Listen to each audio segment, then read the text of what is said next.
What's up YouTube? This is Gresnick and welcome back to another video. Today we'll be reacting to Food Theory. Are creator products doomed to fail? Honestly, it depends on the creator and if the thing they make is actually any good. Because these two things I see right here, well, this one's poison and this one's just Hershey's with a little bit more sugar. I still prefer Hershey's. I mean, Feastables is somewhat good because they have more flavors than Hershey's, honestly. Like, I can't name any of the flavors. All I know is it has a lot of flavors. But it being Hershey's with a little bit more sweetener is stupid. Um, Lunchly, I like my cheese moldy. Yeah, no one's gonna buy that. There's mold in your cheese. I mean, it's a gamble. I mean, like things like Joyride, that's done pretty well.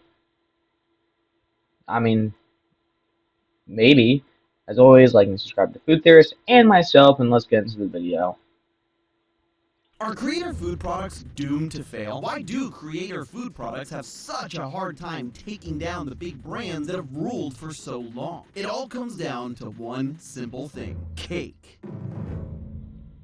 Okay. Hello, Internet. Welcome to Food Theory, the show that's officially entering its business mogul era. Okay, probably What? not. But man, it feels like every other creator on the platform is. Every day I check social media and I see another creator is coming out with some brand new product. Long gone are the days Yeah, of that creators happens just selling a t-shirts with lot. their logos on them. Some of your favorite and least favorite YouTubers are dipping their toes into style and beauty, game development, and even TV and movies. But we don't care about all that right now. No, right now we're looking specifically at the food products creators get themselves wrapped up in. And there are plenty of food and drink options available out there, many of which are from creators who you don't typically associate with the food space. I mean, sure, hot ones making hot sauce, Oh yeah, I cold forgot ones brewing cold about ones, that's a no-brainer. Jacksepticeye's But like, coffee. what does FaZe Rug know about making freeze-dried candy? You'd think that if you have a big enough audience and create a decent enough product, it's just gonna work out, right? But for every Yeah. Joyride, which has slowly climbed its way to the top of Target's best-selling candies list, there's Prime. Yeah, and I want to be clear here. This is not a diss. I'm gonna keep it 100. When Prime first released, it was a major success. I bet it caused some serious shaking in the boots among the big boys. Yeah, it was. Pepsi. But over the past few years, Prime's numbers have started to decline. According to recent news, in 2024, Prime's total revenue in the UK fell by over 70%, from 112.2 million pounds in 2023 to just 32.8 million That's in 2024. a Meanwhile, lot their lower net than I profit fell thought. from 3.72 million to just 300,000. That's an over 90% drop in profit in just 1 year. Clearly, even the biggest creators aren't immune to this. Just take a look at the biggest creator of them all. Yeah, it's Mr. Beast. You may be shocked to hear that actually his chocolate company, Feastables, makes more profit than all of his other ventures combined. Yeah, even the YouTube channel. But for all the talk about the success of Feastables, we almost never hear anything about Beast Burger or Lunchly anymore. And if the biggest Beast YouTuber Burger on the planet technically can't like even dead. bat 1,000 when it comes to creator-made products, then what hope do I have for starting Santi sandwiches? To paraphrase the immortal words of Jay-Z, I don't want to be a businessman. I want to be a businessman. And so, after analyzing the successes and failures of my fellow creators and spending hours upon hours looking into the ups and downs of influencer food products, I think I've narrowed down the 4 key factors that stand in the way of creators. And in the process, I've cooked up something sweet of my own. I call it cake. And no, I'm not making another cake. I'm too traumatized by that. It's the 4 obstacles that stand in the way of creators taking the step out of the YouTube sphere and onto the grocery store shelf. So let's kick off this creator confectionery cake with obstacle numero uno.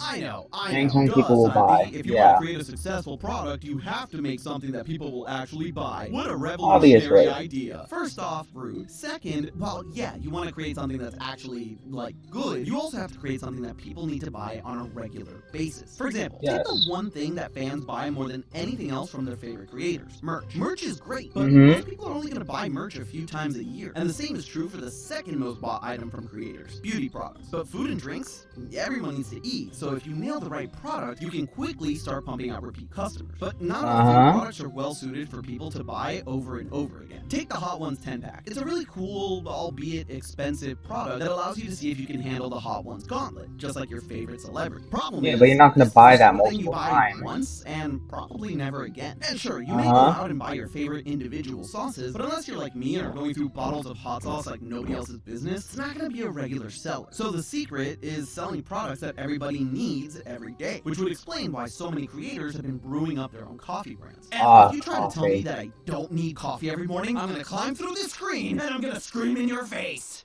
I also need coffee every It's day. important. Alright? But just as important as It what you is. sell is where you sell it. Most creators opt to sell their product DTC, or direct to consumer, i.e., via their own website or on a site like Amazon. That's much easier and simpler. You don't have to convince a mega corporation like Walmart or Target to give you some of their precious shelf space. But the downside to selling your product exclusively online is that it creates a bit of friction between your customer and the sale. Most people aren't going to Amazon to pre-purchase all their snacks for the week. If you're selling a Yeah. sweet treat like candy or cookies, you want your customers to see your display when they're already shopping and be like, ooh, I'll treat myself, thank you very much. Of course, that's easier said than done. Just ask Ryan Trahan and Mr. Beast. On YouTube, they are kings, very much the Yes. big fish in a tiny, tiny pond. But when they approach the likes of Walmart and Target, who make hundreds of billions of dollars in revenue a year, they very quickly found themselves dropped into a much, much bigger pond. Both Feastables and Joyride had to start out in just a few stores with subprime shelf space. But once the dollars started rolling in, Brian and Jimmy were able to roll out their candy brands nationwide and be right there alongside their biggest candy competitors, something they wouldn't have been able to do exclusively selling their candy online. So obstacle number one of trying to launch a successful YouTuber food product is not only creating something that people will need to buy on a regular basis, but also making sure you place it front and center in their daily lives. On to number two, which, let's be honest, for some creators out there, is damn near impossible.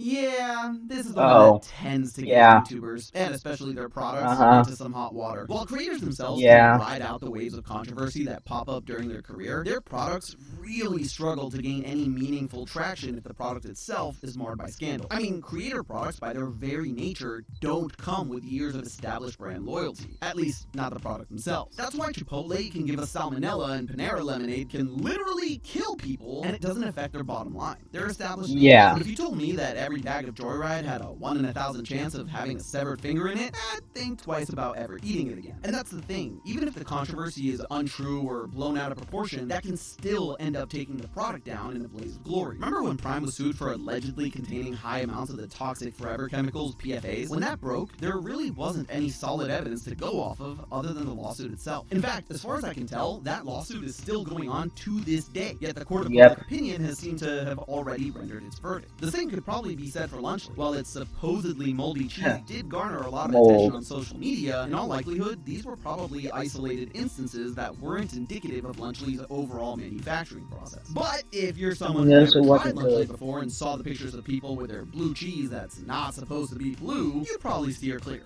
just in case. But of course, sometimes creator product controversies are very much a self-inflicted wound. Case in point, Pokémon's cookies. When Pokémon first released her healthier cookie brand Mina Snacks back in 2023, some fans were understandably taken aback by the price tag. $28 for 4 bags of cookies is a bit excessive, but that really wouldn't have amounted to much of a controversy if she didn't end up sticking her entire foot in her mouth. When people are like, oh my god, $28 for cookies? It's 4 bags. That's $7 a bag. I know math is hard. Like, if you're a broke boy, just say so. Yikes. Then sell the bags individually as well. Because people see $28 for 4 bags and mean like that's too expensive for 4 bags. But if you put one bag and it's only $7, they'll be like, oh, okay, I'll just buy that one. What you do that's even better than that is you have it one bag be $7 and have the 4-pack be slightly less than how much buying 4 individual bags would be. That way people would actually buy it because it's a better deal. You make a little bit less money, though. That's like the only problem, is a tiny bit less money. but you That sell was it. certainly tone deaf to say the least. Of course, Yes. Pokey immediately apologized for what she said, but the damage was done. Although you can still buy Mina snacks to this day, you basically never see Pokey herself. No one does, promoting. though. And when it comes to a YouTuber product, the YouTuber is kind of important. And that right there is the problem. Yeah. Celebrity endorsements to help the brand connect to a specific market is one thing. But when all the brand has is the celebrity, any missteps on their part, and suddenly any and all marketing comes grinding to a halt. Alright, we're halfway through our cake. What's next? This is a big Keep your obstacle audience for in creators, mind. and a big Yeah, disconnect that when it makes comes to sense. creating a food product. See, a creator's online audience might be extremely different from the audience they're trying to reach when it comes to a food product. The younger audiences that might consistently watch and follow creators on YouTube aren't the same ones with the reliable spending power that'll make your food or drink fly off the shelf. Not only that, but if they do happen to convince their parents they absolutely need to have their favorite creator's food in the pantry, or they want to try it out because all their friends are drinking or eating it, it's usually only for a while. See, young consumers are the least loyal to brands. Couple that with the fact that Gen Z and Gen Alpha go through trends like I go through double stuffed Oreos, and you have a consumer base that will stay with you for a couple of months to a year max, until the next thing comes along or until they get bored. So when creators with fan bases and revenue large enough to expand to other ventures decide to take that leap, marketing to the people that have stuck by them actually shoots them in the foot. But even if they do market the brand correctly to an audience with spending power and loyalty, they've lost the one thing that gave them a shot at competing with the big names in the first place. Now they're just another product on the shelf, and they have to work twice as hard to make those sales. Yeah, If you effort. really want your You need YouTuber effort. food brand to go viral, you have to keep Can't just putting in copy the effort someone long else. after the hype dies down. When it comes to media, and especially social media, trends come and trends go fast. Even if your product sees massive success right out the gate thanks to your huge social media following, once that initial hype dies down, your audience and your customer is going to ask, what's next? When you release your own YouTuber product, all the marketing goes through one person. You are the marketing division, the product developer, the CEO. Everything is on you to keep that engine chugging. There's never really going to be a point where everything just becomes self-sustaining. You gotta keep pushing products, keep innovating, sell. I know I keep bringing them up in this episode, but yes, Brian and Jimmy once again seem to understand this more than others. As much as it may seem annoying to see Mr. Beast push his Feastable bars in every single video he does, the fact of the matter is, if you I don't watch growing his business, he has to keep so I don't Feastables really at the care. top of your mind. Especially I just if don't it's like the the one chocolate Jimmy likes. that I've Not only tried. that, he's changing the formula, the packaging, adding new flavors, and most recently he started to really focus on how he ethically sources his cocoa. An industry that's rife with human rights abuses, and probably worthy of a food theory of its own one day. Similarly, Ryan Trahan knows how to keep us going for a joyride. The Climb, the story of Joyride's rise up Target's candy leaderboard, is a perfect way to keep the audience engaged. Is Joyride gonna be #1 this month? Find out next time on Dragon Ball Z. And not only is he churning out new flavors seemingly every month, but recently he broke a having more flavors is always the photos best of thing in people candy. holding candy uploaded to Instagram in 1 hour. Kind of specific if you ask me, but regardless, I helped. And it's not just YouTubers who have to follow this rule. Think about it. Every single person on this planet knows what a Coca-Cola is, and yet What's a Coca-Cola? Advertising. They make new products and they sign on celebrity endorsements. The big difference is Coca-Cola is more than just a single person. They're a symbol, like Batman. They can do it all, like Batman. Whether it's that super long ad before every movie at AMC, or funny ad battles with Pepsi, or linking up with whoever's hot right now for a limited time flavor, they can sell to consumers in a million different ways with a million different faces. YouTuber products rely on the and honestly, you have one most person. of them don't have the time to do anything other than promote on their own channels or social media, which limits your audience, your reach. And if they suddenly stop promoting it to keep it at the top of their viewers' minds, well, that's it. Viewers don't see it everywhere else they go. They don't see it on billboards or ads in the middle of their favorite YouTube video. And in this day and age, if you're not constantly bombarding your audience, that's a wrap. I mean, think about all the things that had to go right for you to make it all the way to this video. Thank you, by the way. You could have been listening to the Top Tua podcast or drinking a high C orange on your back porch, but you're here. And if I just suddenly stopped making YouTube videos, well, you'd probably forget about me. Sentimentality aside, I like true. these With so channels many so much. choices and options out there, it's a constant battle just to keep viewers coming back, let alone thinking about creators when they're at the grocery store. And that battle, that's why even products from the biggest creators usually end up fizzling out. Because those big brands creators have to step in the ring with, they're in it for the long long game. Coke has been around for almost 140 years. Pepsi for 130. Yeah. Kraft has been around for over a century too. They Really? don't care about hype drops. That's They don't insane. care about trends. Not really. They've seen a million come and go. There's articles every couple of years looking at Coke hitting lows and questioning, is this the end? In 2017, they had a historically low year. And in 2023, they made more money than they had in the previous 13 years. One bad year doesn't matter. They're looking at the next 10, 20 even. Creators, we don't have that kind of time. One, because none of us have cracked immortality yet, working on it. But two, because at the Working end of the day, on it. longevity is one of the hardest things to obtain in this world of content creation. It's an exhausting grind that few people can keep up for more than 10 years, forget 100. At the end of the day, it's not that these products are failing. That's not even the right word. Hell, the fact that some of these creators get to bang with the foodie best for a year or two is a feat to be celebrated. But the game is rigged from the get-go. Who knows? Maybe understanding these obstacles, this cake we gotta take a big old bite out of if we want to succeed in the That's food a good space, looking someone cake. will be able to create something that truly lasts. We might be seeing it now. Or maybe a new product will come along by a super talented Argentinian food creator, one that grows bigger than the creator himself and becomes a symbol. Like Batman. You could even say it'd be a Like piece Batman. of cake. But hey, that's just a theory. A food theory. Buen provecho. I mean, yeah, those 4 points make incredible sense.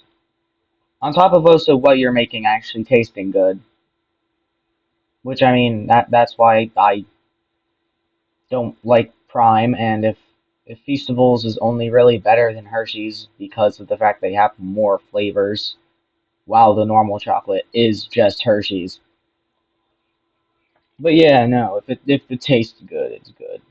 And also all this other stuff. Yeah, I mean, this all makes sense. As always, like and subscribe to Food Theorist and myself.